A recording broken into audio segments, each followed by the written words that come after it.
Guys, good morning. Kaya gising lang po natin guys. Ayan, gising lang po natin. So, ang vlog natin for today ay ipapakita ko po sa inyo guys yung mga okra. Ayan, na mayroon na siyang mga bunga. Pwede na natin siyang makakuha na tayo ng gulay. So, pero sa ngayon guys, hindi pa siya pwede kunin kasi maliit pa siya. Ayan, pakita ko sa inyo. Ayan guys.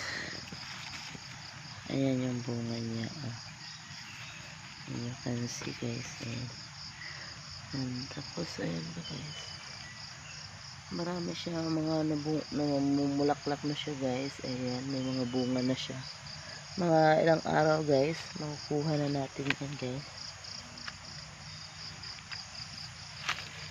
Ayan. Ayan yung mga bunga siya. So ayan guys.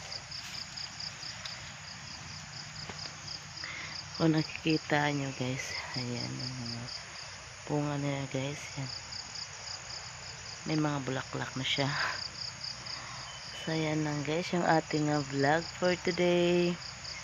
So yan lang guys sa ating vlog for today. Bye bye.